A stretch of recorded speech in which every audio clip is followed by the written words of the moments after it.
Messieurs, vous êtes partis en pleine mer, à bord du Tilicum, le bateau du capitaine Allais. Vous avez quitté la demeure de Aurémion, le contrebandier, avec des informations qui vous ont fait tous vous mettre d'accord pour vous rendre finalement à Pontus, qui est une des cités principales du royaume des mers, du royaume des Dirbara. Sur des rumeurs d'une potentielle arme que Pontus pourrait être en train de créer dans sa cité, qui pourrait potentiellement mettre en danger Jaya, et aussi avec l'information que le bateau dérobé entre Jaya et Donat est visiblement un fait de pirate. Vous êtes sur ce navire. Le, je vous mets l'image de l'état dans lequel est la mer. Vous avez sur Twitch. La mer est agitée. La mer est agitée, le bateau est assez grand, ce n'est pas une petite embarcation. Malgré le fait que la mer soit assez agitée, le bateau reste assez stable. Cependant, vous êtes des personnes qui vivent en mer depuis très longtemps. Il n'y a pas spécialement besoin de faire de jet spécifique pour savoir si vous avez le mal de mer ou pas, car vous êtes depuis des années dans cet environnement. La mer est agitée et vous vous rendez du coup vers Pontus. Vous avez encore quelques temps devant vous. Sur le pont, ce que l'on distingue, nous avons donc le capitaine Allais, nous avons à côté du capitaine Allais une jeune femme qui est avec un masque, qui n'a pas encore décliné son identité. À côté, donc, vous avez le lieutenant, le second du capitaine Allais, que vous aviez rencontré à Div, que vous aviez rencontré auparavant, qui a mis hors d'état de nuire Roner.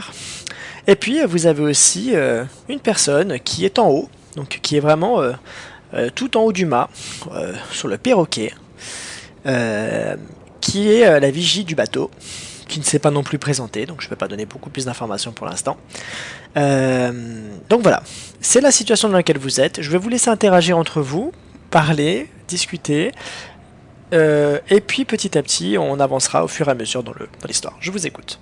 C'est quoi le nom du bateau, t'as dit? Capitaine Allais, je te laisse répondre. Alors, vous êtes jeune Sid. On peut se tutoyer, vous voulez qu'on se voit toujours, je ne sais pas.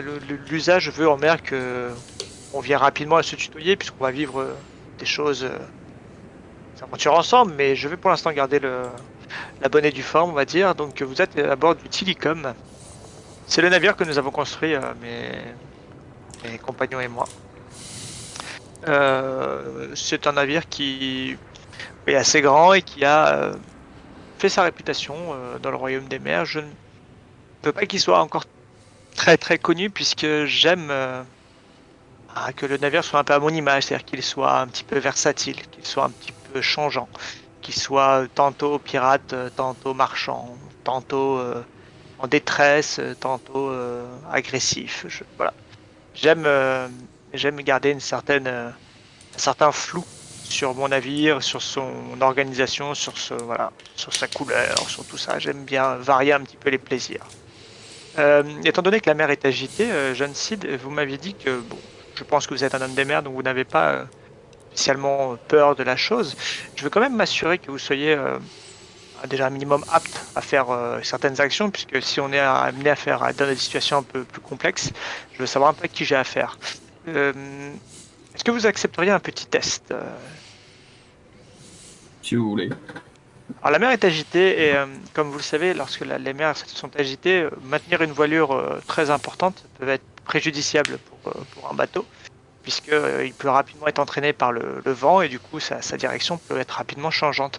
Vous remarquez que sur mon navire, il y a trois mâts, hein. Il y a un mât qui est situé à l'avant, puis deux mâts un peu plus, un mât à l'arrière et un mât au milieu. Vous voyez que le mât à l'avant présente une petite voile. J'aimerais voir si vous êtes capable de réduire la voilure, diriger à l'avant de ce navire. Montrez-moi vos aptitudes pour réduire la voilure de ce mât qui est le plus petit, qui présente la voile la plus petite aussi. D'accord. Je te laisse te déplacer, Sid, vers la voile à l'avant.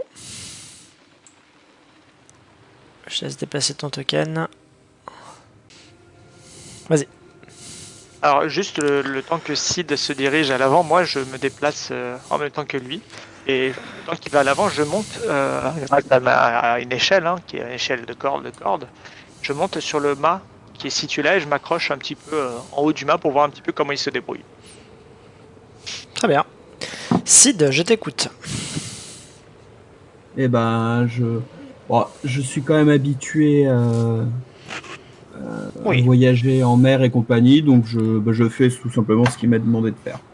Alors, on va considérer qu'effectivement ça va être quelque chose qui est assez simple pour toi, tu as déjà navigué en mer, ça demande quand même de la force que tu as à 70, mais je vais te mettre un bonus parce que tu as déjà navigué en mer. Le bateau, le Tilicum est un bateau qui est un grand bateau, il a certaines spécificités, mais pour ce qui est des voiles, il y a certaines choses qui restent assez simples.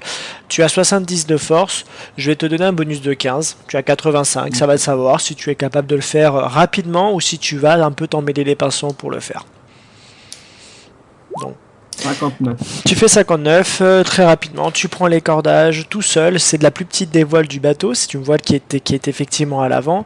Tu, avec le cordage, ramènes la voile, tu la réduis, tu serres bien ce qu'il faut, tu fais bien les nœuds au niveau de la voilure aussi pour que la voile reste bien accrochée sur le mât et qu'elle ne Je s'envole serre pas. bien les nœuds, ouais. Tu serres bien les nœuds, et voilà, tu te retournes au capitaine Allais, je te laisse échanger avec lui. Ok. Attends, je suis sur mon token. C'est fait, capitaine. Et je retourne là. Alors je descends de mon échelle. Non, je vais rester là-haut, tiens. Et me vois de là-haut. C'est ce côté un peu impérieux comme ça. Tu passes devant cette femme qui est à côté de toi, Sid, qui te voit en fait aller vers l'avant, vers l'arrière du bateau. Elle reste un petit peu dubitative. Elle regarde le capitaine aller. Vous ne vous êtes pas présenté. Elle t'a vu juste monter à bord avec le capitaine. Vous ne vous connaissez pas. Elle me lance un regard dubitatif vers le capitaine Allais, qui n'a pas fait les présentations, et elle reste un peu stoïque. Alors, attends, je regarde juste. Elle, c'est Aruk. Aruk. Très bien. Alors je la vois, je regarde, je fais. Tu me connais, Aruk, je manque à tous mes devoirs. Ne bouge pas. Je descends rapidement avec un cordage. Bien, Sid, eh bien, étant donné que tu m'as montré que tu es un minimum adroit sur un navire, je vais donc te présenter à les personnes de mon équipage que tu n'as pas encore rencontrées. Si tu te rappelles, tu avais rencontré Orderek, qui était un petit peu notre spécialiste des pierres, qui m'avait rappelé plusieurs fois plus. Tu te vois derrière, à ta droite, tu vois mon lieutenant, qui est le second sur son navire. C'est lui qui est seul maître à bord si je ne suis pas là. Et ce sera, si je ne suis pas sur ce navire et que tu y es, il faudra suivre. Enfin, vous devrez suivre.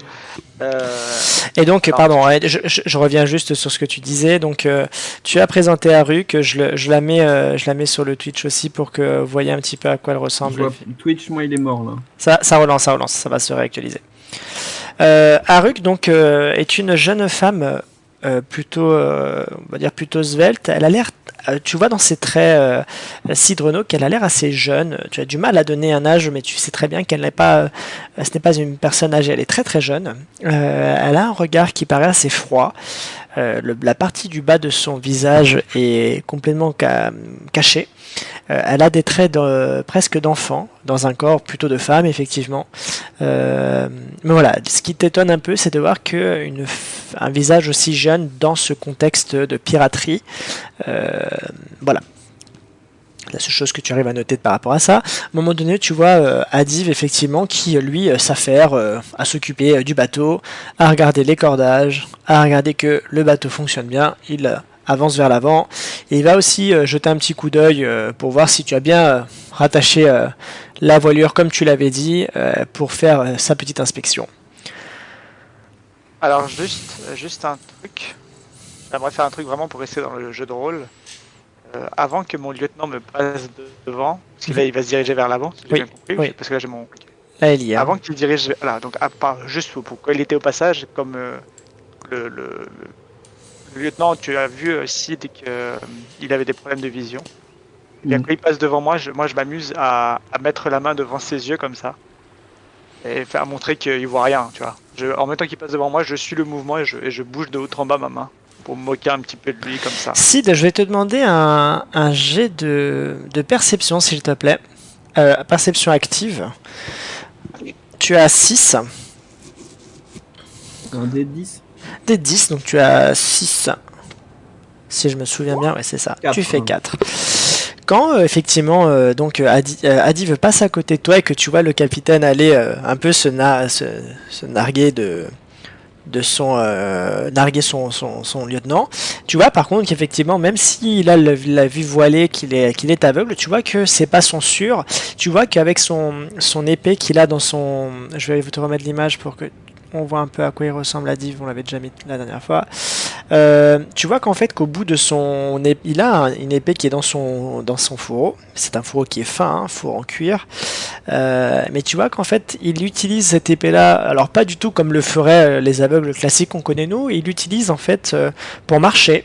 Donc ce qui veut dire qu'il arrive à savoir, à comprendre les distances, il connaît le bruit que fait le bois à certains endroits du bateau, il arrive à se situer avec ces choses-là. Mais en plus de tout ça, tu remarques que dans l'ouverture de sa chemise, au niveau de son col, un pendentif avec une gemme ou une espèce de pierre un peu brillante se balance lorsqu'il marche. Elle est tenue à son cou et elle a une couleur que tu reconnais un peu, car elle semble se rapprocher d'une des gemmes que tu pourrais avoir. Voilà. Ok. Ok. Je demande, que lui est-il arrivé? Capitaine Allais. Disons que l'une des dernières choses qu'il a vues dans sa vie était une des créatures de la déesse. Et bien mal lui en a pris, puisque à présent, ce n'est pas notre meilleur homme pour observer, disons. Et là, je lui fais un petit sourire en coin. Autre chose, messieurs? Oui. Alors je passe, étant donné que le bateau est un peu agité, remué par la houle, je me dirige vers ma vigie et je lui dis dis-moi garçon de là-haut, je peine à voir ce qu'il y a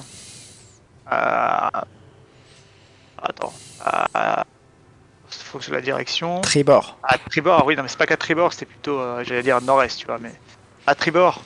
Est-ce que tu pourrais jeter un œil? La houle et le vent m'empêchent de voir au loin et je sais que tu as perçante, toi. Eh ben, il va faire un jet de perception. Il a des statistiques sur dans sa fiche de personnage que j'ai bien noté. On va lancer un des 10. Il a fait 9. À ce moment-là, il se penche vers l'avant, vers la direction que tu lui as donnée. Mais dans un premier temps, il n'arrive pas à voir s'il y a quelque chose. Particularité qu'a ce personnage-là, Aliga et effectivement est de la vigie. Lorsqu'il loupe un jet de perception, il peut lancer une deuxième fois un jet de perception. C'est sa capacité. Sachant que Aliga a 8 sur 10 de perception, il a la possibilité de relancer immédiatement un jet de perception. Et il fait 10. Aliga ne voit absolument pas ce qu'il y a au loin et il te dit: Capitaine, la mer est beaucoup trop agitée, je ne vois aucun navire à l'horizon. Ça me rassure pas cette histoire. Je n'aime pas être un petit peu exposé à la mer comme ça. Ça n'a jamais été de bons souvenirs pour moi ni pour mon navire. Et étant donné qu'il a fait un 10, il aura un malus à son prochain jet de perception si tu le redemandes. Ça sera pas pour tout de suite de toute façon. Alors je sais pas si MJ c'est possible. Ouais. Mais j'aimerais faire venir là tout de suite sur mon pont principal mon tireur Volty. Bien sûr. Alors je me rapproche un petit peu de... Alors l'entrée de ma cale, je sais pas exactement là si je suis là. C'est là où tu es toi, c'est en dessous du mât, tu es là, donc là t'as les échelles, les escaliers qui descendent de la partie haute du pont où il y a les canons qui redescendent vers la partie basse du pont. Et en fait là où tu es toi, tu as à ce niveau-là en dessous du mât, tu as une entrée qui descend en 2 escaliers aussi vers le dessous. Alors je passe la tête dans l'escalier et je dis Bolty, amène-toi. Bolty apparaît à côté de toi. Oui, capitaine. Disons que le nain, il est pas très inspiré aujourd'hui. Tu vas te mettre à l'arrière et tiens-toi prêt à te faire ce que je te demanderai de faire. À vos ordres, capitaine. Bolty monte. Hop. Elle se dirige à l'arrière. Et tu vois qu'il commence à préparer les canons. Comme toujours. Tranquillement, sereinement. Tiens, Sid, Mhm. vous m'avez montré Capitaine. vous m'avez montré votre bonne capacité disons, à manipuler les objets sur un navire. Seriez-vous capable de bien d'aider un petit peu mon collègue qui a un petit peu de problème de vision aujourd'hui? Je pense que la mer n'est pas son meilleur allié aujourd'hui. Est-ce que vous pourriez vous diriger vers l'avant de mon navire, proche de mon lieutenant, et essayer d'apercevoir si vous, au loin, vous voyez quelque chose? Moi, pendant ce temps-là, je vais me diriger sur la vigie pour essayer de voir avec mon compagnon si on peut voir un peu mieux les choses. Moi, Bien, pendant ce temps, capitaine. Alors Sid, tu écoutes ce que te demande le capitaine Allais. Et qu'est-ce que tu fais exactement? Je t'écoute. Bah, je fais ce qu'il me dit, c'est-à-dire que je me mets de part et d'autre, bâbord et tribord, et j'essaie d'observer un petit peu. Alors, tu as en perception active 6, étant donné que ce n'est pas ton métier. L'observation en mer, mais même que tu connais bien la mer et que la mer est quand même très agitée. Je vais te mettre juste un malus de 1. Donc tu auras 5 sur 10 sur ton Allez, mon lancer de garçon. perception. Allez, envoie du lourd là. 9. 9. Alors la mer, ce qui se passe, c'est qu'en fait la mer est de plus en plus agitée. Le bateau, effectivement, comme je vous disais, qui d'habitude est assez stable, pèse assez lourd, mais la mer est très très agitée et le bateau commence effectivement à rouler, à tanguer de haut en bas et sur les côtés, ce qui fait que la visibilité est de plus en plus réduite. Vous voyez Adiv même qui, sans rien demander à personne, hein, Adiv prend et se déplace directement vers la voile arrière, donc la plus grande voile, là où il y a Aliga, et il commence à appeler Aruk pour commencer à s'occuper de la voilure. Aruk, elle, s'occupe des voiles à l'avant, et ils commencent les deux, sans que le capitaine ait forcément donné d'instructions, mais ils se rendent compte que le bateau commence à être un petit peu à s'emballer avec la voilure qui est encore un peu trop importante, donc ils réduisent un peu la voilure. Alors, je me permets, étant donné que je suis le capitaine, je vois mon lieutenant faire. Je laisse le lieutenant faire et je dis Aruk, attends 2 minutes. Tu vas faire ça, mais laisse-moi vérifier quelque chose avant. D'accord. Je laisse bien mon lieutenant faire l'action, mais je veux que Aruk laisse encore une voilure assez importante. Je veux pas qu'on immobilise complètement le navire non plus. Très bien. Je veux quand même avoir une certaine mobilité. Très bien. Je veux, si c'est possible, moi je n'ai pas fait encore de jet de perception, j'aimerais moi du coup essayer de voir, je ne vais pas regarder partout, je vais essayer de voir justement ce petit carré sombre là qu'il y a à droite, à tribord, et j'aimerais voir un petit peu mieux, essayer de voir si je peux observer un peu les choses. Tu as... Alors Benji, moi je te préviens, j'ai pas de carré sombre. Moi je vois très bien ce qu'il y a. Ah, tu vas bien? Moi, Ok, ok. Ouais. moi, je ne vois pas. Moi, je ne vois pas. De toute façon, je vais faire arriver les choses rapidement. J'ai dû recoller ton perso après. Ok. Tu as 10, 7 sur 10 de perception. Donc, je t'en prie, capitaine, allez, vas-y. Pas de malus? Pas de malus. Tu es en hauteur, tu es remonté un petit peu au niveau de la vigie, tu as pris un peu de hauteur. Je vais pas te mettre de malus, c'est ton bateau, c'est ton métier. Tu as fait 4. Hop, je vous montre 30 petites secondes. Alors là, je sors de ma poche une sorte de petite longue vue, et j'essaie de voir un peu à distance Alors, ce qu'il y a. ce qu'il se passe. Tchouk. Tchouk. Tchouk. Tchouk. Tchouk. Voilà ce qu'il y a à distance. Vous découvrez, donc à tribord, à l'avant, et à ce moment-là, Adiga voit effectivement ce qu'il se passe. Et enfin, il dit navire à tribord, 2 embarcations. Montre-le, ouais, sur Twitch. Ok. Est-ce qu'on a des... là, on n'a pas trop d'informations. Est-ce qu'il faudrait un autre jet de perception pour les identifier ou est-ce que Non, je peux arriver à on va pas identifier faire, on va pas faire 2 jets de perception pour la même action, mais ce que tu vas voir, c'est qu'effectivement, tu as fait une bonne réussite. Tu remarques que ce sont des bateaux que tu connais. que tu connais effectivement parce que de toute façon vous connaissez tous les bateaux qui viennent en mer. Vous voyez en fait que ce sont des bateaux qui ont les couleurs de la ville de Pontus, qui s'approchent de vous.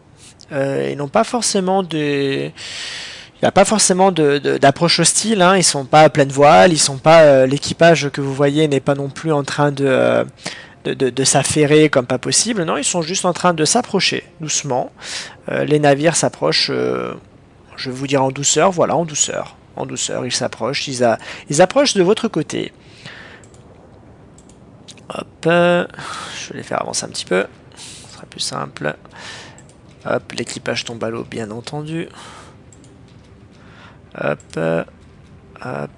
Tu peux sélectionner. Oui, je sais, mais comme je suis sur 3 écrans, ça fait tout bugger. Donc voilà. Ok. Donc l'idée, c'est qu'ils approchent un petit peu sur votre. Ils vont effectivement assez lentement. Hein, ils ne vont pas très vite, sinon ça serait catastrophique parce que là, ils rentreraient dans votre bateau. Tu vois à l'avant un homme qui est vraiment à l'avant du bateau. Qui regarde, qui semble dévisager, enfin, qui semble vraiment observer ton bateau, les personnes de ton bateau. Vous n'avez pas de bannière, les pirates sont tombés d'accord pour ne pas mettre de bannière et effectivement ne pas se faire repérer. Le problème qu'il y a, c'est qu'il y a peu de bateaux sans bannière dans les mers. Et c'est finalement quelque chose qui parfois peut se retourner contre vous. Donc, capitaine Ali, tu as toutes ces informations-là. Tu as 2 bateaux, 2 Pontus, qui sont en train de se rapprocher. Vous êtes en fait en train d'arriver à la périphérie de Pontus. Les 2 bateaux sont plus petits que le tien. Vous voyez, leur taille est bien plus petite que l'imposant navire que tu as. Et ils s'approchent de vous. Je vous laisse faire. Étant donné que mon navire a une facilité pour changer un petit peu d'identité, on va dire, étant donné qu'il y a de la tempête, qu'il y a de la houle, j'imagine qu'il voit à peu près mon navire, mais il voit pas tout à fait bien les choses. Enfin, il voit pas très bien s'il porte un étendard ou quoi que ce soit. Mais ton navire est assez imposant, donc c'est pour ça qu'il arrive à s'orienter pour aller vers toi, parce que ton navire est très grand, donc il arrive à... Oui, mais je veux dire, il peut ne pas avoir vu, par exemple, qu'il y a l'étendard de Pontus, par exemple, dessus, tu vois ce que je veux dire. Peut-être qu'il a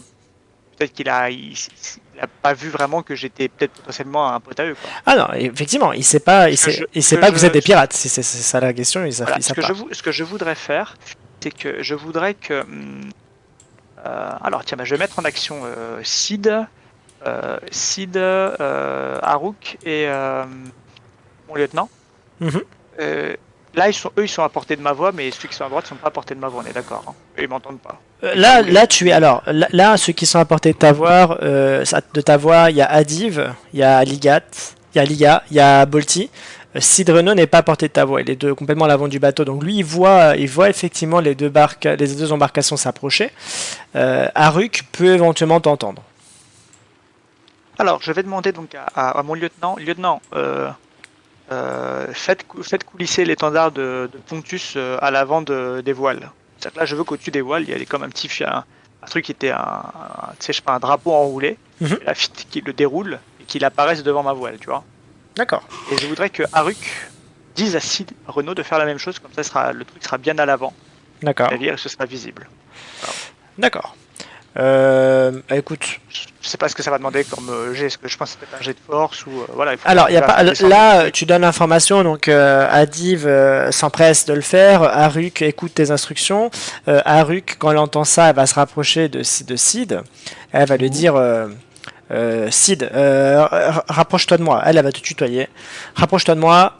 Tu vois qu'elle s'affaire. Elle commence à sortir de sous les planches l'étendard de Pontus. Elle commence à le sortir, tu l'aides à déplier l'étendard. Le problème qu'il y a, c'est qu'il y a beaucoup de houle, il y a beaucoup de mouvement dans le bateau. Je vais te demander à toi un jet de force simple, sans boost. Elle va faire aussi un lancer de dé de force. Donc vas-y, je te laisse faire ton dé de force. Tu as 70, tu fais 60. 2, tu réussis. Je vais faire le dé de force pour elle. 95. Échec critique. Sid, tu arrives, toi, elle sort en fait 2 étendards parce que chaque bateau doit mettre les étendards sur chacun des mâts. Donc, qu'est-ce qui se passe? C'est qu'elle sort 2 étendards, elle te tend un des étendards, elle prend l'autre étendard qu'elle voulait mettre dans le mât qui était le mât un peu plus en retrait. Elle commence à grimper au-dessus du mât et là, une énorme vague secoue le bateau, elle tombe du mât, l'étendard tombe à l'eau et c'est un échec critique.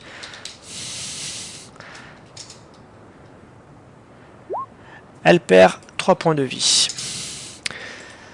Elle tombe par terre. Sid, tu la vois tomber par terre. Elle n'est pas inconsciente, mais tu vois qu'elle se tient l'épaule. Elle s'est fait extrêmement mal. Elle est tombée du mât. Elle est tombée de plusieurs mètres de hauteur. Et l'étendard est complètement tombé à l'eau. Alors, moi, je vais voir si elle va bien. Alors, Elle va se relever. je te laisse déplacer ton token. Tu gardes l'étendard avec toi? Qu'est-ce que tu fais avec Ouais. les deux? Tu gardes Je l'étendard avec toi. garde à la main. Tu t'approches d'elle, tu vois qu'effectivement son bras s'est tordu d'une façon un peu étrange, peut-être que son épaule est déboîtée, tu sens qu'elle grimace assez fortement. Elle a du mal en se relevant, tu sens que le souffle est court, le souffle a été coupé par la chute et elle est en mauvaise posture. Est-ce que tu veux que... Où est-ce que tu as mal? Est-ce que tu veux que je t'aide? Mon épaule, c'est mon épaule droite. Elle a l'air luxée, je vais tenter de la remettre en place. Alors, ce qu'il faudra que tu fasses, c'est que je vais essayer de me caler contre le mât et il faudra que tu tires un coup sec vers toi. Mais il faut pas que tu doutes parce que sinon, je risque de morfler encore plus. Techniquement, il suffit de faire une pression continue et à un moment ça se débloque. Tu n'es pas obligé de faire un coup sec. Alors, je fais quoi comme jet? Tu veux faire une pression continue, je peux te laisser faire la consigne que tu veux. La seule chose que tu as, c'est que c'est le médecin, c'est une soigneuse à Ruc. Donc elle a appris les choses sur le tard. À la pirate. Elle a appris des mauvaises choses. Exactement. Elle n'a pas été à l'université de médecine, on est d'accord. Elle a de l'ostéo et de la rééduque, mais bon. Tu vas utiliser ta force simple. Je vais pas te donner de bonus parce qu'elle a fait un 95. Tu as 70. Je te laisse. 89. Tu tires sur son bras comme elle t'a dit et en fait tu sens que l'épaule ne se remboîte pas. Son bras reste tordu. Elle hurle de douleur. Elle crie là tout le monde du bateau sur le pont a entendu le cri de Haruk. Et elle se met encore un peu, elle se vautre un peu, elle tient son épaule et elle te dit ah non, je crois pas que c'était comme ça. J'ai dû louper quelque chose. Je l'aide à faire comme une attelle avec le bas de son haut, c'est en le remontant dans le bras, pour lui permettre de maintenir un petit peu de façon... Tu vas me faire un jet de mental, s'il te plaît. Ok. Ça va, je vais 34. Non, c'était pour t'expliquer. Il n'y avait pas d'échec sur ça. Le jet mental, c'était pour savoir si dans ce contexte de bateau qui tangue énormément, mer un peu déchaînée, femme que tu ne connais pas, qui ne te connaît pas avec l'épaule déboîtée, si tu arrives à conserver ton calme, si tes gestes sont précis. Ce qui est le cas. Position belgique, c'est ça que je cherchais. Donc tu arrives à bien caler son bras avec la tête comme tu voulais. Tu vois qu'en faisant ça, elle repose son dos contre le mât. Tu vois qu'elle arrive à reprendre un peu de couleur, elle arrive à respirer de nouveau, et elle te dit ok Sid, merci, on s'occupera de mon épaule plus tard. Bon, je monte pour mettre le drapeau. Je te laisse avancer. Tu avais réussi ton jet, donc tu arrives à mettre l'étendard. À l'arrière... C'est plus devant. Non, c'est là. Sur celui qui était tout devant. Ouais. À l'arrière, Capitaine Allé et les autres, vous voulez faire la même chose, j'imagine. J'ai demandé à mon lieutenant de le faire, ouais. Ok, on va demander à Adiv un lancer de dés. De force. 39. Ça passe tranquillement. Adiv prend... Hop, je recule un petit peu la vue pour qu'on voit un peu l'arrière. Ah, ça me gêne. J'ai Roll20 qui bug un peu là. Ok, c'est mieux. Hop, à l'arrière, Adiv sans aucun problème prend l'étendard de Pontus. et le met directement sur le hisse au niveau du mât, rapidement. Et il y a bien 2 étendards de Pontus qui sont dressés. Messieurs, le bateau où est situé Gédéon, c'est ainsi qu'il s'appelle, hop, je vais vous expliquer pourquoi vous connaissez son nom, hop, s'approche vraiment à niveau du bateau. Il a réduit la voilure. Ces 2 embarcations ont les voiles au plus bas, vraiment, ils sont ralentis, presque en train de flotter à côté de vous. Gédéon se rapproche vraiment du bord. Il va prendre un espèce de haut-parleur, un peu en petite corne qu'il a pour que sa voix résonne un peu plus fort. Et il va se diriger au navire, parce qu'il ne sait pas qui est le capitaine. Il va dire nous sommes l'armada de Pontus. Vous rentrez dans nos territoires. Quelles sont vos intentions? Alors, Bolty, point inférieur. Tu vas me mettre tout ce que tu sais sur le flanc droit. Et si on doit s'amuser, tiens-toi prêt à s'amuser. Entendu, capitaine. Bolty dit ça, l'air amusé. Il descend, il a fini de charger ses canons, et en passant, il te dit les 2 canons à l'arrière sont chargés, mon capitaine. Et il descend. Très bien, mon garçon. Alors, je vais descendre. Et quand il descend, tu entends alerte général. Non, je rigole. Alors, attends, je réfléchis.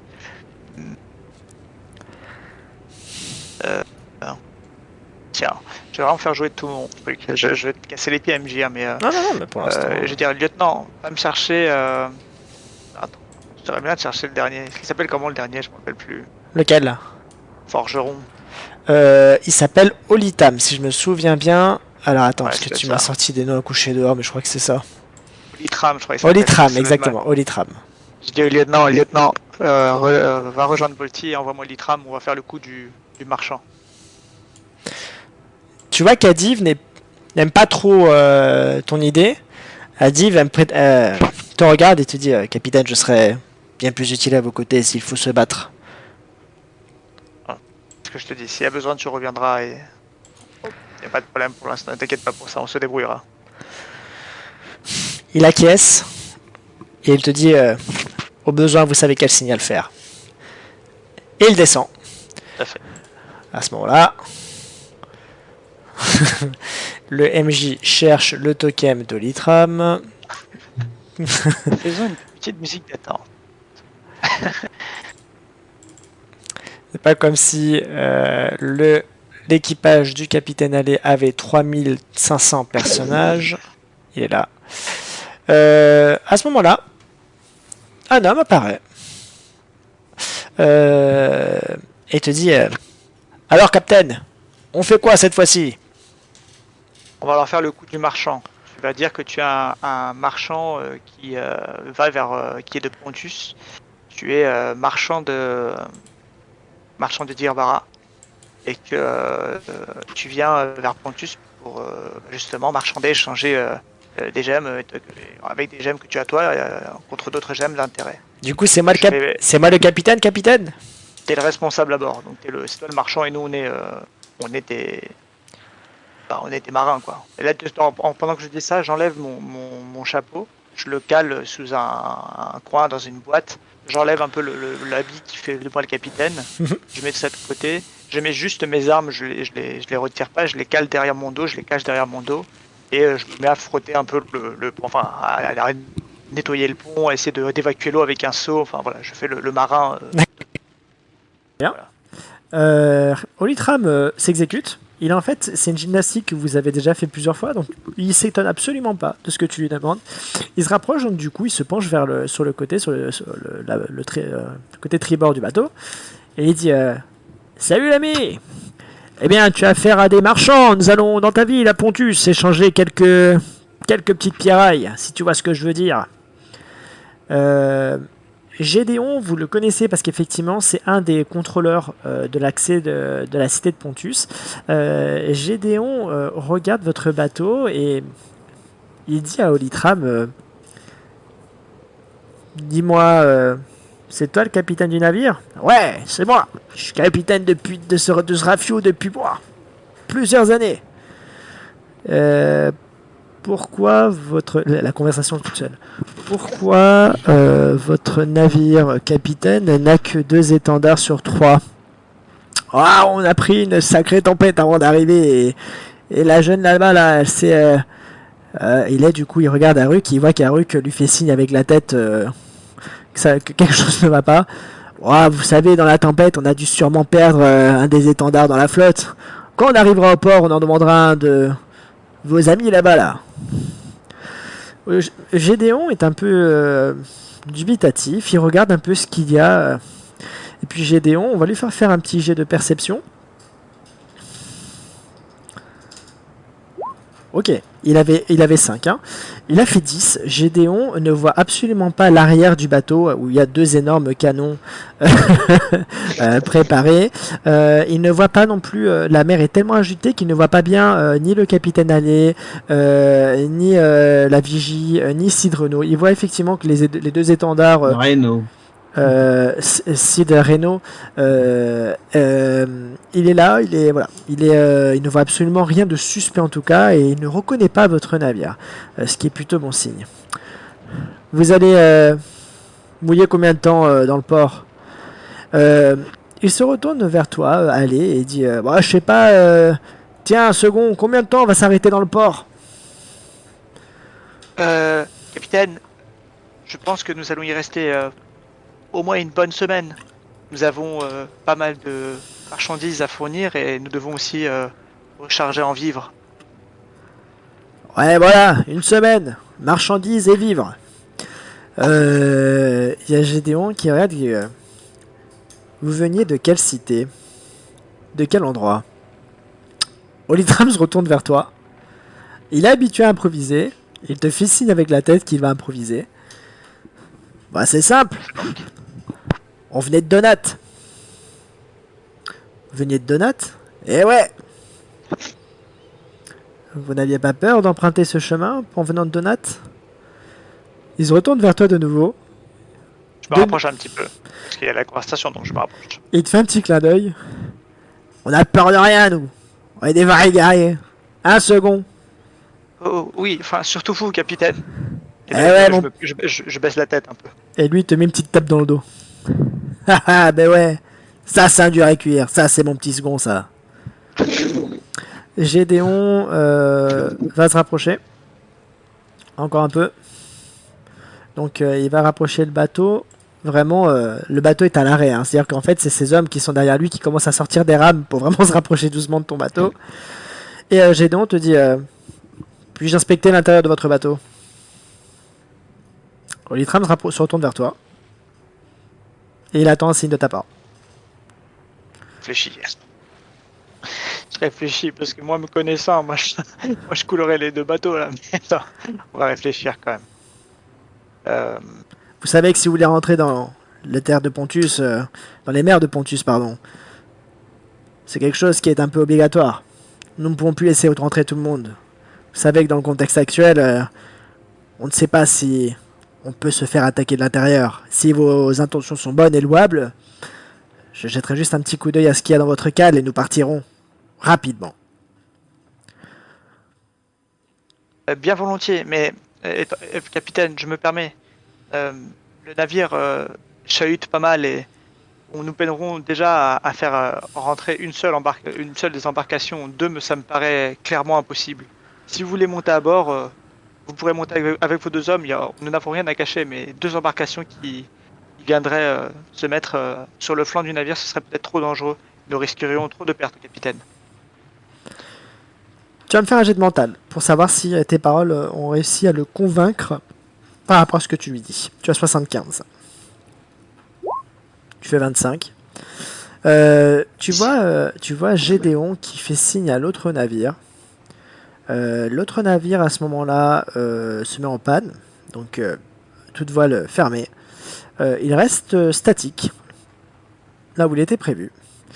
Il va rapprocher son navire du vôtre. Hop. Il va le mettre en parallèle. Il se rapproche. Il vous tend un cordage. À ce moment-là, quand il fait ça, pile à ce moment-là, j'ai dit je passe, je recule un tout petit peu. Je passe la tête dans l'ouverture et je dis Bolty, tu peux y aller. À ce moment-là, lancez de dés.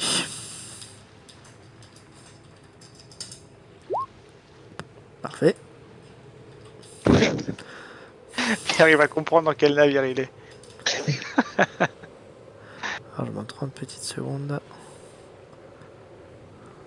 2 secondes, 2 secondes, 2 secondes. Putain, j'ai trop d'écran, j'ai trop d'écran. Trop de choses à faire. Hop. Donc, on va faire...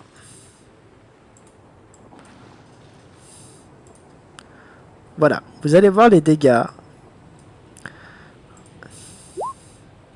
Très bien.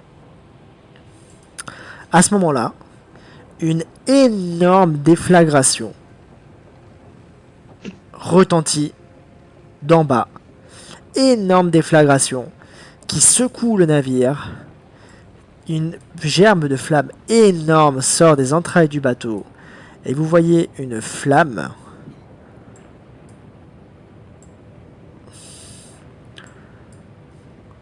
embraser entièrement tout le navire.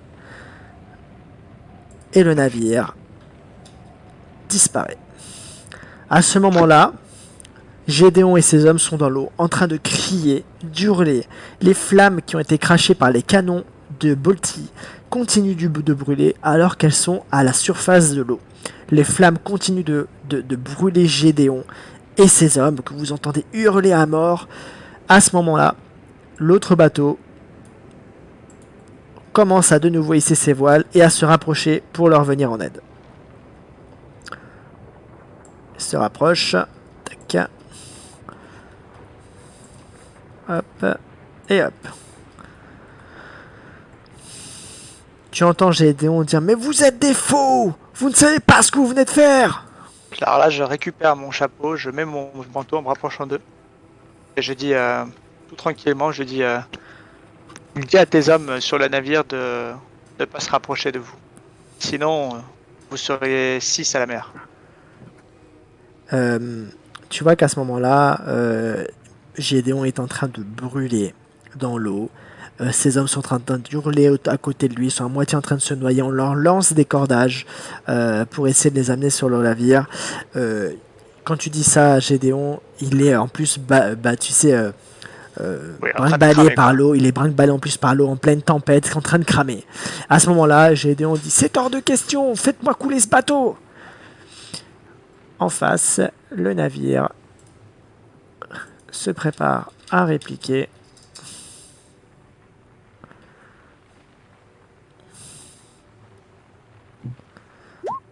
61, ça passe.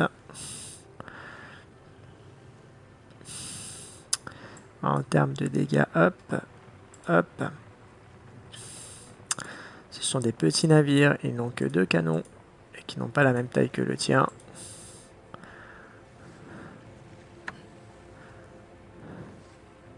Ça roule, ça roule, ça roule. Rolling the dice, rolling the dice.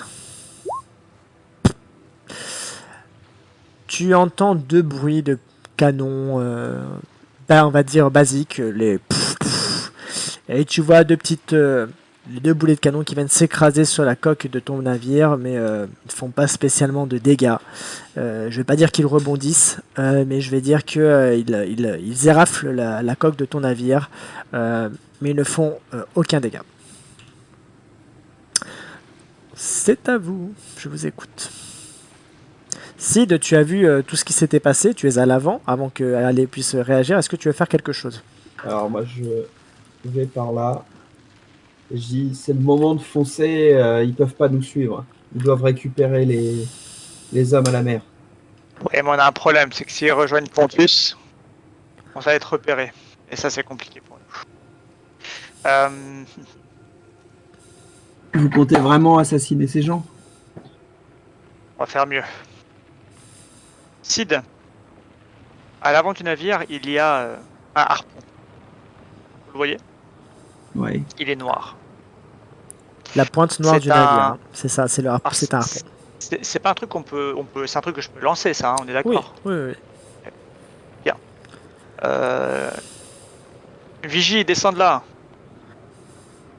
Et je vais vous laisser aller la vigie, mon forgeron et toi. Vous allez me démonter ce harpon. Et vous allez me le ramener. Ok. Je t'explique un petit peu la stratégie. Mon idée, c'est de tracter ce navire, de l'attacher à un autre. Et on va constituer des prisonniers avec nous. Pour Très voir bien. s'ils ont des informations à nous donner sur Pontus, notamment. Vous allez à l'avant. Hop. Désolé Euh, MJ, hein, c'est chiant parce que Non, non, mais de toute façon, tu sais, là, on est vraiment sur du RP, donc il faut que les choses soient en mode RP. Et il faut que c'est un GDR de pirate de bateau, donc il faut qu'il y ait des actions de bateau, hein. Ça, c'est logique. Tu vas me faire un jet de force, Sid, et je vais faire un jet de force pour chacun d'eux aussi. Jet de pendant qu'ils force. font ça, excuse-moi, pendant qu'ils font ça, je me dirige à l'arrière du navire. Purée. Ici, Il est, là. ton forgeron est on fire. Il a fait un succès critique. 5 et 45. Moi, Et c'est le 51. principe Les trois, vous réussissez. En plus, vous avez fait un succès critique. En fait, le forgeron passe devant vous. Il te voit que tu commences à le démonter. Aliga aussi essaie de le démonter, mais le forgeron est beaucoup plus habitué avec ces armes-là. C'est même lui qui l'a conçu. Donc tu vois que le forgeron passe à côté de toi et dit allez, pousse-toi, laisse-moi faire. Tu vois qu'en 2-3 coups d'outils, il démonte le harpon. Il l'embarque. Il le prend à l'avant et il te dit à toi et à Aliga de le porter parce que c'est quelque chose d'assez imposant. Et à 3, vous vous dirigez vers le capitaine Allais à l'arrière du bateau. Je te laisse te rapprocher, Peyo. Hop. Tu voulais, capitaine? Oui, pendant que j'ai dit ça, j'ai dit Bolty, monte ici, dépêche-toi. Et pendant que Bolty monte, étant donné que c'est un navire que on a réfléchi avec mon équipage, ces canons là qui sont à l'arrière, je propose quelque chose au MJ, tu me dis si c'est faisable. J'avais imaginé qu'on avait une possibilité de les faire tourner assez facilement, sans avoir besoin de porter, tu sais, qu'on ait une sorte de système je sais pas, de manivelle, de truc qui permet que le canon sera tourné vers le navire. Tu vois ce que je veux dire? Alors, le navire est une image, donc je pourrais pas le tourner, mais j'accepte qu'il soit modulable. Par contre, il te faut des hommes pour le faire. Donc il y a Bolty qui est monté, et sans que tu le demandes, Adiv n'est pas resté en bas. Adiv, il a entendu des coups de feu, il a vu Bolty lancer un coup de canon. Adiv n'est pas un canonnier, Adiv n'est pas un artilleur. Adiv, c'est un combattant. Donc il s'est imaginé qu'il devait y avoir du combat à l'étage, il est monté sur le pont. Et à ce moment-là, tu as Bolty qui te voit, capitaine, et qui te dit capitaine, je vous écoute, qu'est-ce qu'on fait? Vous en voulez une deuxième ou pas? Non, on va faire mieux. Je vais laisser nos collègues et notre nouveau membre d'équipage me ramener le harpon. Et tu vas venir me faire un petit peu de pêche. Tu vas aller me tracter ce navire. Je vais tirer le harpon avec le canon sur le navire et on va le récupérer. Ah, super, j'adore. Tu as Bolty qui est super enthousiaste en fait. Même malgré le danger de la situation, il est super enthousiaste de faire quelque chose d'un peu fou. Tu vois qu'il est pas du tout stressé, mais tu le connais bien. Mais Sid, ça t'étonne un peu de voir un pirate aussi enthousiaste à l'idée de faire de brûler des choses, d'exploser tout. Quelque chose qui te laisse un petit peu circonspect de voir un personnage s'amuser presque de cette situation. Je lui demande 30 secondes parce que là le capitaine, je pense que je vais pas faire beaucoup d'épisodes en mer parce que sinon je vais pas arriver à tout gérer. Ok, donc l'idée c'est que vous voulez utiliser le canon qui est à l'arrière. Je vais tirer le harpon avec une corde évidemment, hein, qui va venir s'enfoncer sur la coque du navire et après comme ça il sera attaché au nôtre. Pendant que Bolty et tout ça s'occupent de ça, moi je m'affaire à attacher solidement la corde au navire. À ce moment-là, donc tout le monde doit venir à l'arrière du bateau, hein, on est d'accord. Voilà, tout le monde doit venir amener le harpon. Donc Sid, Reno, tu montes. Aliga monte aussi. Adiv, par contre, voit que Haruk est blessé. Enfin, il voit pas qu'Haruk est blessé, mais Adiv entend Haruk l'appeler. Elle entend Haruk lui dire Adiv, viens me voir s'il te plaît, j'ai besoin d'aide. Haruk se précipite vers elle et va à l'avant du navire. J'ai une idée, maître du jeu. Oui. Encore? Ça Alors. fait déjà. Est-ce qu'on peut déjà tirer le Non, harpon mais pour essayer de on va, traiter? on va tirer le harpon. On va tirer le harpon. Oui, oui, dis-moi. Je regarde Bolty, je regarde Sid, et je lui dis et s'il nous faisait une petite démonstration? Vous êtes sûr, capitaine? C'est dangereux si on perd notre harpon. Il est attaché. Puis le harpon tombera dans l'eau, on le remontera. Ouais. Tu sens Bolty un petit peu réticent. C'est un de ses bébés, un de ses bébés, le canon, donc il te dit ah, capitaine, vous êtes vraiment sûr de vouloir faire ça? Alors je me rapproche de Sid et je veux voir un petit peu comment il est face à cette situation et face à ma proposition. Sid Reno, je présente donc Bolty, vous le connaissez, hein. C'est disons un garçon qui aime bien utiliser les tirs à distance, qui est, je vais être très honnête, très adroit. Pas autant que moi, mais vraiment pas mal. Je me proposais de voir vos talents de tireur. Qu'est-ce que vous en pensez? Je suis un pragmatique, capitaine. Je pense qu'il vaut mieux laisser les professionnels. Est-ce qu'on veut vraiment risquer quoi que ce soit ici? Voyez, capitaine, il est pas bête le petit nouveau. Laissez-moi faire, on fera ça un autre jour. Quand on sera sur une plage, à tirer sur des coquillages, ce sera plus facile pour lui. Je pose ma main sur la tête de Bolty, je la tourne vers le navire. Je pose ma main donc sur ses cheveux, je la tourne vers le navire, je lui dis allez, boulot, dépêche-toi. On va faire un dé. Un lancer de dés sur 10. Il y a un truc quand même entre le capitaine et Bolty. On sent qu'il y a- Beaucoup d'années en mer, j'ai l'impression. il y a- ouais. De jeu surtout. Ça roll de dice, ça roll de dice. C'est un dé de précision qui est lancé. Et c'est un 1. Bolty, t'es mon champion, mon garçon. Succès critique 1. Bolty a une très grande précision aussi, surtout lorsqu'il s'agit de son artillerie, il a 8 sur 10. Lorsqu'il s'agit de l'artillerie de son bateau, du bateau du capitaine Allais, il tourne en fait, donc tout le monde a orienté, on est d'accord hein, que tout le monde a orienté le canot. Sid, tu aides l'équipage à tourner un peu le navire, le canon. On voit donc Olitram qui met le harpon à l'intérieur, il y a la corde qui est attachée. On voit que Bolty dose bien la poudre qu'il faut mettre par rapport au harpon, ce qui est un peu étrange, que c'est pas forcément ce qui est prévu à la base, mais il est complètement au fait de ce qu'il doit faire. Vous voyez qu'en fait dans l'eau, pareil, les hommes hurlent, continuent de brûler, et ces flammes ne s'éteignent jamais. On a l'impression que même la température de l'eau a l'air d'avoir grimpé autour d'eux, que l'eau devient un peu bouillonnante autour d'eux. Ce feu n'est pas normal, et ben, à vrai dire. À ce moment-là, vous voyez que Bolty dit à tout le monde, allez, descendez de ce pont et mettez-vous à couvert. Donc je vais vous demander de vous déplacer vos tokens vers le bas. Allez, tu peux éventuellement te mettre un petit peu en retrait parce que tu es un peu habitué. Moi je veux rester avec lui. Moi je veux rester juste derrière lui.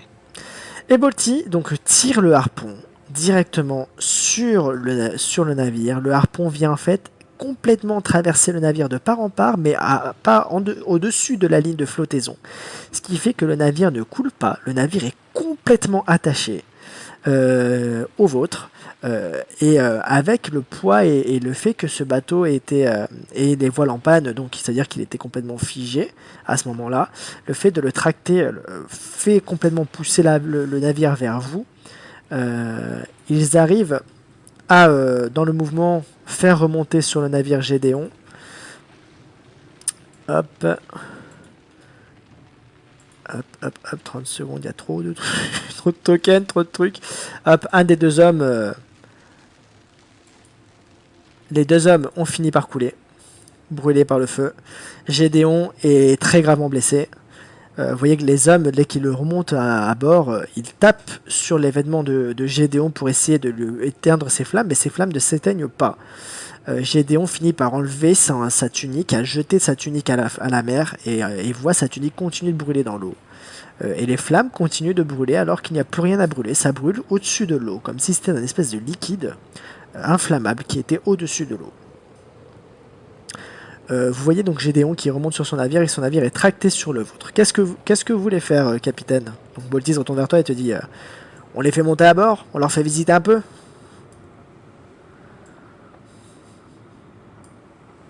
capitaine. Je vois plus Sid Reno sur la map. Si, si. Si, je suis juste en dessous du Ah, ok. forgeant. Il est au-dessus, il est au-dessus. Très bien. Alors là, le navire, moi j'aimerais que le navire, on le ramène vers nous, Mhm, qu'on le tracte vers nous, mhm. qu'on fasse revenir le harpon et qu'on fasse monter à bord de notre navire les 4 loulous là. Mhm. On les fait venir avec nous. Évidemment, on les met on les fait être nos prisonniers. Et je veux toujours tester. Je connais pas du tout Sid Reno. Je veux toujours tester un petit peu les personnes En qui fait, sont avec moi. c'est le tutoriel de Sid Reno, cette map. Non, mais l'idée aussi, Bien c'est sûr, qu'il bien sûr. que- Non, mais c'est qu'il sûr. soit- Il est nouveau montre, en fait, il est nouveau à bord. Ah, Pour l'instant, vous êtes beaucoup dans l'action. Hein. Je tiens à vous dire que vous êtes beaucoup dans l'action, ce qui est bien parce que c'est. Justement, je veux être un petit peu dans autre chose, dans la recherche. Donc le temps qu'on en gros, l'idée c'est qu'on rapproche le bateau vers nous. Mhm. J'aimerais que Sid, avec peut-être avec qui? Peut-être avec la vigie. En termes de perception, ça peut être pas mal. Que les deux passent dans l'autre navire pour voir s'il y a des choses à récupérer.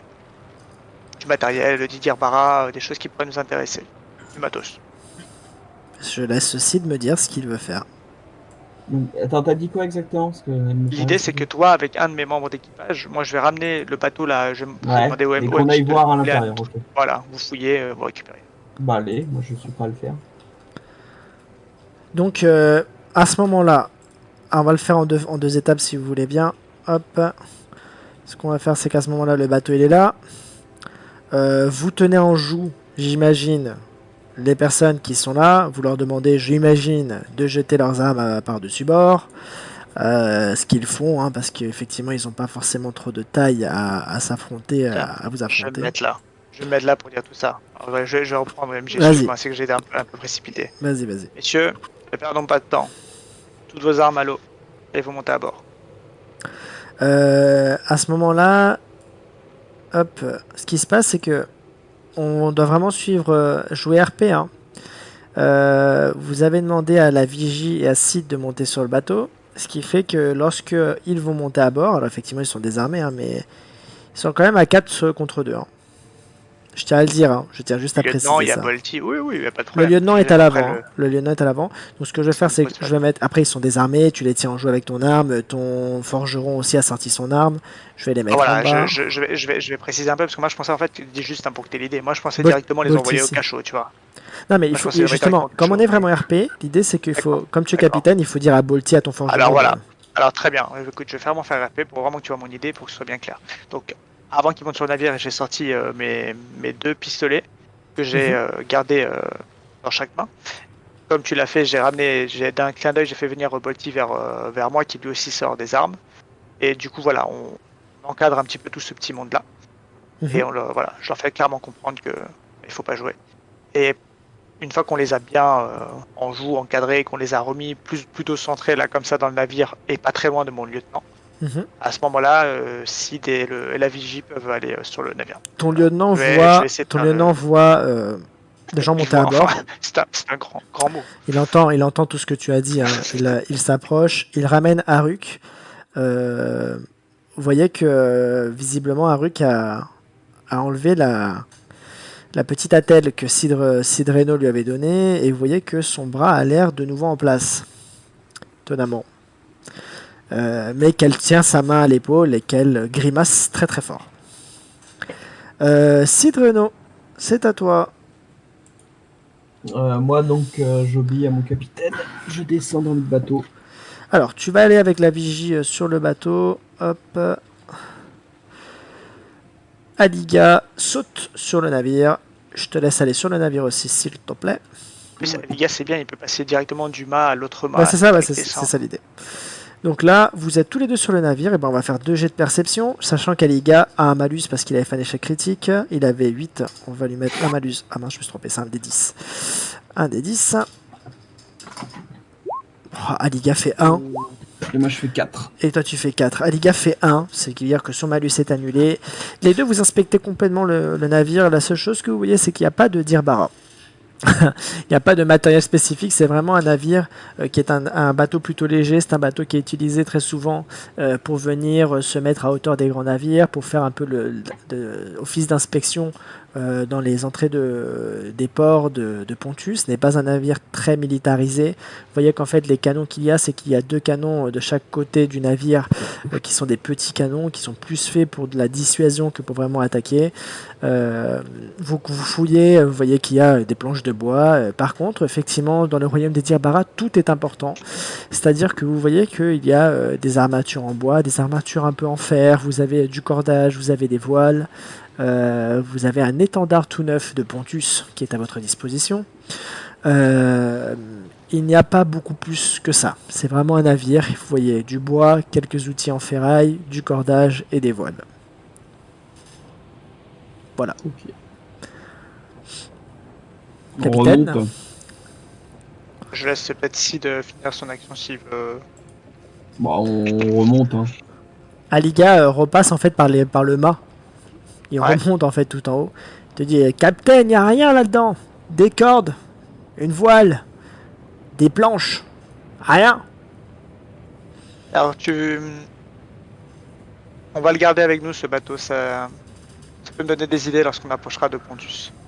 On va rien faire, on va pas le démonter, on va l'attacher sur le flanc d'une autre et on va le faire naviguer avec nous et on va peut-être se le garder pour une approche particulière sur Pontus. J'ai une idée. Très bien. Je vais demander à Harouk de s'approcher de moi. Je m'approche de Gédéon.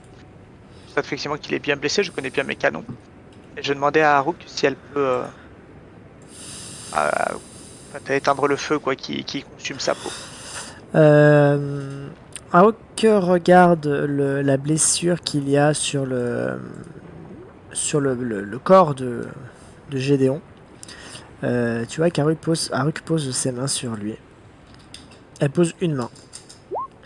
Et elle fait 94. Aruk te regarde et te dit Capitaine, pas maintenant. Impossible pour moi. Mais il devrait survivre. Ces brûlures peuvent être guéries, mais il faut que ça soit soigné pour pas que ça s'infecte. Mais là, tout de suite, il va pas mourir. Très bien. Alors.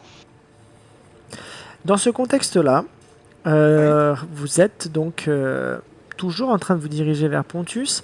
Tu vois que Gédéon, à ce moment-là, te dévisage en fait Olitram qui pensait être le capitaine et il te regarde de toi maintenant et comprend la supercherie et te dit qui êtes-vous?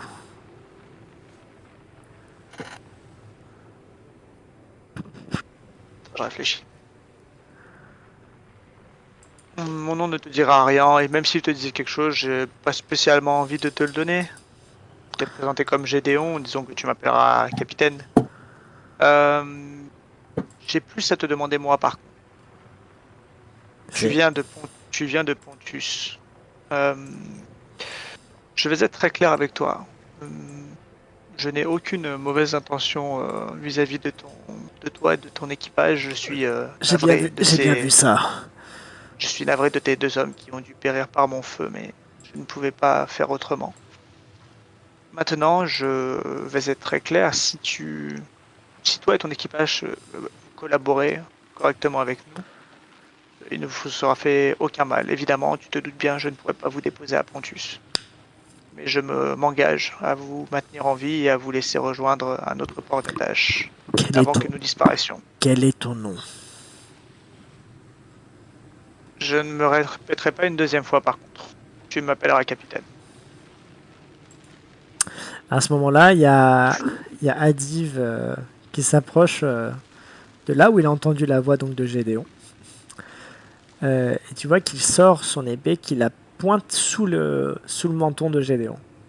Et qui lui dit le capitaine t'a donné un ordre. Gédéon, je l'aime mon lieutenant. Gédéon à ce moment-là, il a le menton levé vers le haut, il regarde à droite, à gauche, et puis il voit Sid, il te voit toi, il te regarde, et il te dit toi, je crois que je t'ai déjà vu. Tu ferais mieux d'écouter le capitaine et d'arrêter de chercher d'avoir des informations. Et je me barre ici. Et je saute dans l'eau. Je remonte dans l'autre navire, je prends la casse gueule le de harpon Pontus. et je m'en vais. Alors, pendant Euh, que Sid s'éloigne, je regarde avec un petit air un peu coquin, genre curieux, tu vois. Un petit air comme ça, un petit peu curieux. à ce moment-là, apparaît de la cale du navire le Oh héros non, du pas lui, pas le lui. héros de votre navire, L'édenté du navire. Orberek, qui te Oui, regarde je et qui... sais, on doit aller à Pontus, je sais. Capitaine, qu'est-ce qui s'est passé? Bah, regarde, je suis très étonné que tu ne sois pas remonté plus tôt, mon garçon. Tu vois qu'Orberek il regarde en fait l'étendard du bateau qu'il est à côté et il dit Oui, oui, oui, vas-y, dis-le. Pontus. Voilà, voilà. C'est bien ça. C'est bien ça. Oui, oui. Orberek regarde Gédéon. Aruk qui est entre les deux te dit Capitaine, si ça vous dérange pas, je vais aller me reposer un peu.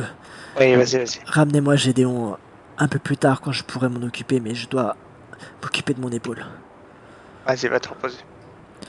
Aruk descend à ce moment-là. Ton forgeron te regarde, te dit bon, Capitaine, vous contrôlez tout, je peux redescendre? Vas-y, retourne bosser, merci encore. Tu as été un très bon capitaine, certainement meilleur que je ne le serai jamais. Ouais, je Forgeron. sais bien, et j'espère qu'un jour vous me donnerez les commandes du navire. Vous me l'avez promis, n'oubliez pas ça, capitaine. C'est vrai, c'est vrai. Il descend. Bolti, lui, descend pas. Bolti se met à l'arrière, derrière les trois autres. Il pointe ses armes sur eux. Et à ce moment-là, on voit que Gédéon regarde Orberek et le dévisage, vraiment, vraiment attentivement.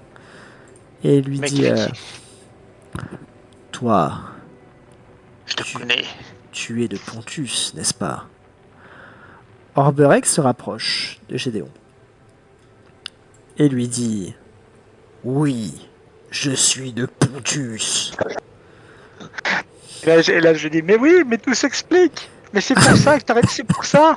C'est pour ça que tu dis Pontus tout le temps, tu viens de là-bas. C'est ça? Capitaine, vous savez très bien que je viens de Pontus. Ah oui, c'est vrai, excuse-moi. Non, mais c'est fou quand même, hein. Le monde est petit. Hein. Vous trouvez pas, vous? Et là, je regarde un petit peu l'équipage. Gédéon regarde Orberek et dit Qu'est-ce qu'un homme comme vous fait dans ce navire? Orberek te dit lui regarde et lui dit Je n'ai pas demandé à devenir pirate. C'est de la faute de Pontus. Je crois qu'Orberek aura toujours Pontus dans ses phrases. Tu vois qu'il est très tendu, capitaine, hein, quand il dit ça. Hein. Tu sens qu'il mâche, Oui, il y a de la rancœur. il mâche les trois dents qui lui restent très très fort. Calme-toi, Orberek. Gédéon, Je m'occupe de la situation. Gédéon, revenons à nos moutons. Nous avons des informations sur Pontus. Je ne vais pas te te les donner pour l'instant. Aurais-tu des choses que tu devrais m'informer sur ta cité? Des nouveautés, des choses qui seraient en train de s'y passer, des personnes qui s'y dirigeraient, et des objets qui s'y trouveraient? pourquoi vous dirais-je ça? Vous venez de tuer 2 de mes hommes, vous coulez un de mes navires. Vous allez sûrement en finir avec moi. Je ne vais pas, à ce moment-là, vous donner des informations compromettantes pour ma cité. Je me rapproche de lui et je pose juste un doigt sur l'avant-bras brûlé comme ça et j'appuie doucement. Ah, Plus le temps passe, plus j'appuie fort. ah, J'appuie. je continue dirai comme ça. rien. Oh si, tu vas le dire. Tu sais très bien que tu vas le dire. Lieutenant, là j'aimerais que mon lieutenant il se fasse un peu plus pressant avec l'épée au niveau de la gorge. Il serre un peu l'épée, une goutte de sang commence à couler sur la gorge de Gédéon. Ah, ah, qu'est-ce que vous voulez savoir? On a eu écho que votre ville était en train de préparer quelque chose, une attaque, une arme. Tu vois que Gédéon se retient toujours et un de ses hommes derrière lui dire Dites-lui, capitaine, ne vous faites pas tuer pour ça. Gédéon ne se retourne pas mais crie Silence! Ne dites rien. Et Gédéon Gédéon, reste Gédéon. stoïque. Pas Ah, je me stoïque, mets à il marcher. souffre. Hein. Je me mets. Alors, qu'est-ce que je peux faire? Gédéon, à ce moment-là, voit que Sidreno, tu es en hauteur. Hmm. Mais même il sait que tu es parti au loin, mais a l'impression que tu n'es pas comme eux. Il voit que tu n'es pas grimé comme eux, tu n'es pas habillé comme eux, et il a l'impression de t'avoir vu. Et il te crie au loin: Toi là-bas, tu vas laisser mourir un innocent, sans rien faire, sans rien dire. Je réponds, un innocent de Pontus, ça peut m'aller.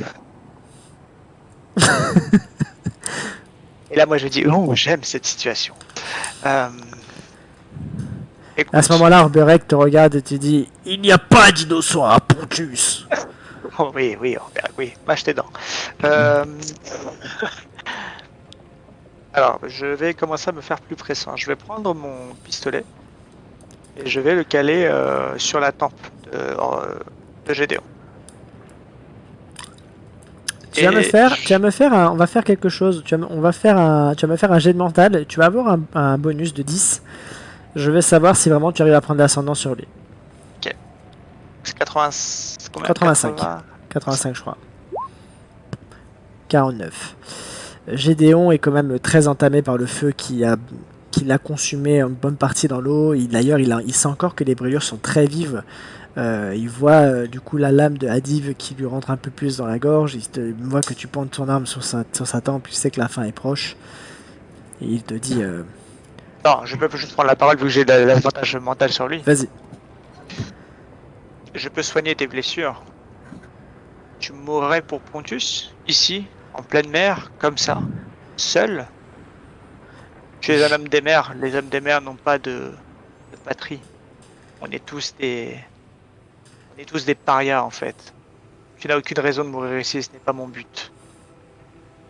Donne-moi l'information que je veux. Nous n'avons attaqué personne. Ce n'est pas la question que je t'ai posée. Est-ce que vous êtes en train de créer une arme à Pontus? Si oui, laquelle? Comme tout le monde dans toutes les cités. Ne soyez pas naïf, capitaine. Et là, je charge l'arme. Tu es en train de me faire perdre du temps. Et le temps dans la mer, c'est important. Je vais te le répéter une dernière fois. Est-ce que ta ville est en train de construire une arme différente des autres, plus puissante? Et si oui, laquelle? Je ne le répéterai plus maintenant. Gédéon te fixe dans les yeux. Il te dit il souffle, il respire, il prend son temps. Il te dit est-ce que vous savez comment est organisée la cité de Pontus? Vaguement, mais je pense qu'Orberek peut vraiment m'en parler. Pas vrai, mon gars? Oui. À ce moment-là, Gédéon, on peut pas trop parler parce qu'il a ça, et Gédéon lui fait comme un signe de la main, genre eh ben, vas-y, tu veux parler, parle. Orberek prend la parole. Je vais pas ça me casser la voix de faire Orberek. Attendez 2 secondes, on va remettre Attends, je prends un Ricola. Non, mais surtout que je vais remettre l'image d'Orberek. Voilà, qu'on voit Orberek sur le Twitch. Orberek prend la parole. Quel homme. Orberek Voilà, dit c'est physique. Pontus était une ancienne cité de la Pangée.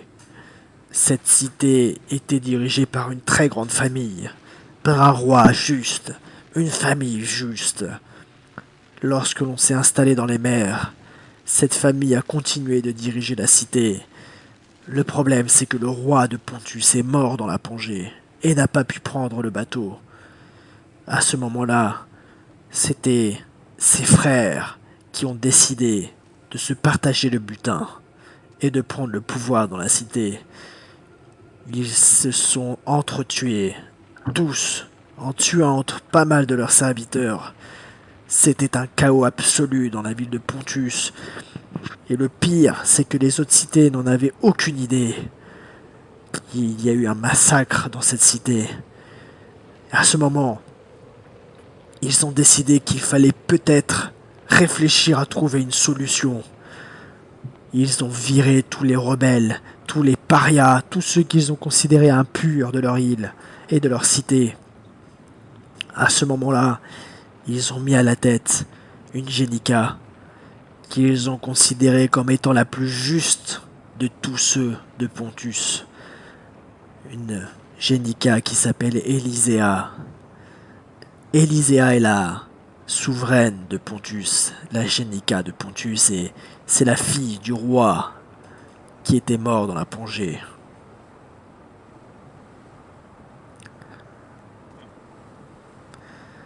Ça explique plein de choses. À ce moment-là, Orberek sort de sa poche un objet. Arrange-moi ça, mon garçon. Sort de sa poche un objet. Et c'est un objet qui est en fait une... j'ai pas eu le temps de vous le mettre dans le truc, mais je vous le montrerai plus tard. C'est une sorte de relique qui a la forme d'un losange et qui comprend plusieurs couleurs. Et en son centre, c'est comme un prisme en fait, en son centre, il y a une couleur blanche. Et il vous dit, vous voyez, c'est cette relique qui représente la Génica de Pontus. Et là, vous voyez que Orberek, sa mine, pour la première fois, montre un brin d'humanité, un brin de tendresse, on va dire. Pas de tendresse, mais d'humanité en tout cas. Vous voyez que Très tendre, moi, Orberek dit Élyséa est vraiment une souveraine juste. Elle a essayé de faire les choses bien. Elle essaye de redresser la cité. Elle essaye. Et je sais que si ça ne tenait pas à elle, la cité aurait disparu depuis longtemps. Ce n'est pas elle le problème. Ce sont ses oncles qui veulent absolument prendre sa place. Tu vois que Gédéon n'aime pas du tout ce que dit Orberek parce qu'il donne énormément d'informations et Gédéon secoue un peu la tête. Il essaie de se dégager un petit peu de l'épée qu'il a sous la gorge. Adiv le sent et rappuie un peu plus sur l'épée.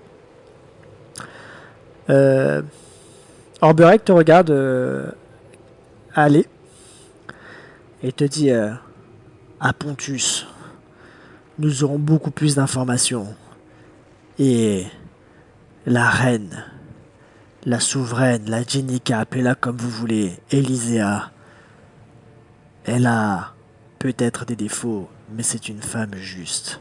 Et si elle prépare quelque chose, on le saura. Bien, bien, bien. Très bien. J'aimerais faire quelque chose.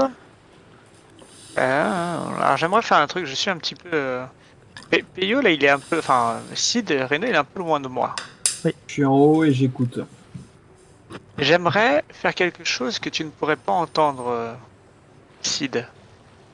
J'aimerais poser une question à l'oreille du gars du Gédéon là. Eh ben, pour avoir sinon, Sid, tu enlèves ton casque et puis je te ping sur la map quand tu peux revenir. Ou salon 2 Ok. sinon. Il y a le salon 2 sur Discord. Non, mais sinon, voilà, tu te déconnectes et dès que je peux, dès que je te ping, tu reviens. Ok, vas-y. Je t'écoute, capitaine. Donc j'aimerais me rapprocher de Gédéon et je lui dis qu'est-ce que tu sais sur mon nouveau membre de l'équipage? Gédéon te regarde et te dit je n'ai pas de certitude. Son visage me parle. Et qu'est-ce qu'il t'évoque? Il n'est pas de Pontus. C'est une certitude, je le saurais. Je l'ai vu Ça, quelque part. j'ai cru le deviner. Où est-ce que tu Je l'as ne vu? sais pas. Je l'ai vu quelque part. Je vois des milliers de personnes passer. Je suis le contrôleur de l'entrée des mers de Pontus. Vous imaginez bien que si je vous dis que je l'ai vu, c'est peut-être comme les 3/4 de personnes de ce royaume. En Oui, tout cas, mais je sais que pour moi tu vas faire un petit effort. Réfléchis capitaine, bien. je peux juste vous dire que je l'ai vu sur un autre navire que le vôtre. J'en ai la certitude. Il est allé vers Pontus? Il sortait de Pontus. Et ok. Est-ce que tu te rappelles de son étendard ou pas? Non. Très bien. Et on peut revenir. Pingon. Pingon. Oui. Nous allons à Pontus, Sid. Pardon. Je vous rappelle que chacun vous allez à Pontus pour une raison bien particulière, hein. Vous avez des raisons d'aller à Pontus. Orberek te dit allez, de toute façon à Pontus. Nous avons un contact sur place qui pourra nous donner des informations, capitaine. Vous le savez bien. J'ai une dernière question à poser à Gédéon. Étant donné que tu viens de Pontus, tu connais bien ta cité. As-tu écho de certaines Dirbara un peu, disons, différentes des autres, aux propriétés particulières? Je suis en quête de matériel particulier. Est-ce que tu sais si à Pontus il y a matière à trouver des choses intéressantes? Et si oui, où? Je n'ai pas cette information. Vous savez, à Pontus, la cité n'est pas ne transmet pas toutes les informations à tout le monde. Ces informations sensibles ne sont pas transmises à des personnes comme moi. Nous avons que les informations principales, comme ce navire qui a disparu de Jaya. Mais sur la partie technologie et armement, nous n'en avons aucune idée. La Génica Elisea le fait exprès. Elle a des personnes de confiance à qui elle transmet des informations. Très peu de personnes. Elle a peur que les choses s'ébruitent et que cela puisse la mettre en danger, elle et ses proches. Alors, je descends, moi. Capitaine, je vous rappelle que je suis aussi là pour récupérer des informations. Est-ce que je peux essayer de récupérer des informations Bien sûr, bien sûr. Tiens, je te laisse la place. Dis-moi, le bateau de Jaya qui a disparu, est-ce que ce sont bien les pirates qui l'ont... Qui l'a attaqué plutôt, je vais dire. Qui l'a attaqué? Je te répondrai si tu me dis qui tu es. T'es toujours pas en position de parler, hein. C'est ça, le mépris pour ce pauvre homme qui est en train de souffrir, c'est quand même hallucinant, quoi. Et si je vous disais que c'était nous qui l'avions volé ce bateau, ça ferait quoi? Je veux surtout avoir la vérité, c'est tout ce qui m'intéresse. Tu vois que Gédéon souffle comme ça. Il souffle. Il réfléchit. Il dit est-ce que votre lieutenant peut juste baisser un peu son épée et que je puisse reprendre mon souffle? Réponds à cette première question et peut-être qu'on fera un effort.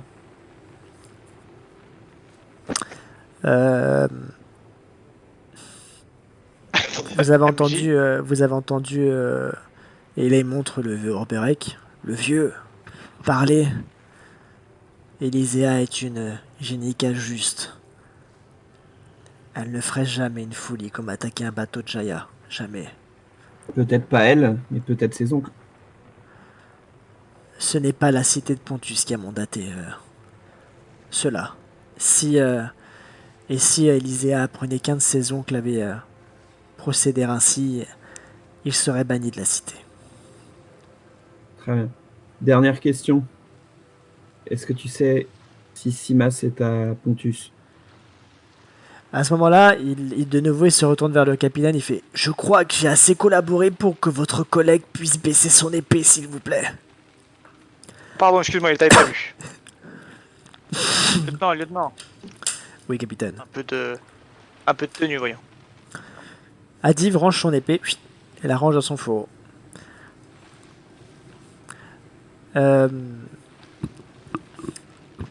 Simas, tu dis?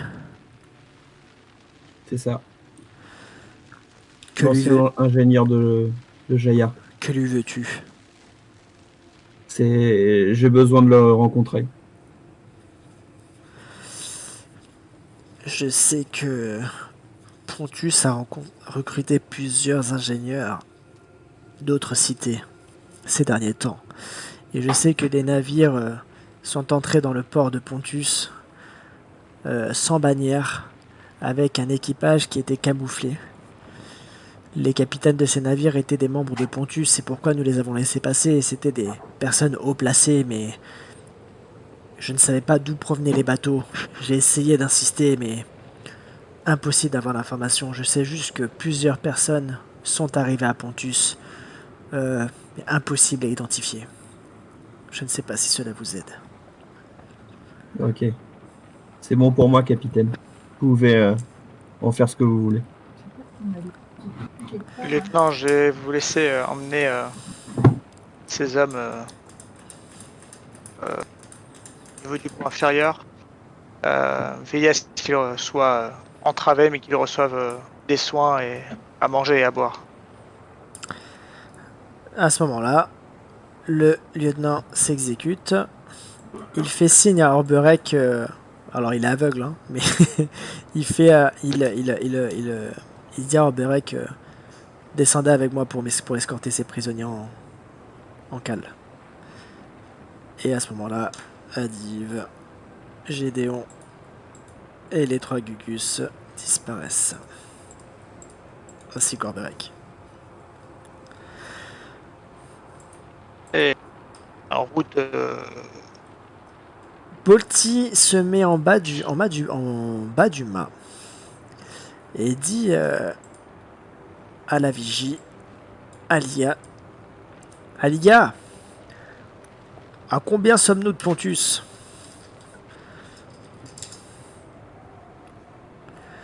Rolling the dice. Aliga, j'ai l'impression que c'est la vigie qui est aveugle. C'est Adiv, Aliga, j'ai l'impression. Rolling the dice, ça roule, ça roule. 6. Aliga regarde au loin et enfin, depuis le début de votre départ de chez Aurémion, l'eau semble un peu, la mer semble un peu se calmer, l'horizon se dégage et Aliga dit: ouah, nous y serons sûrement demain matin ou peut-être dans la nuit.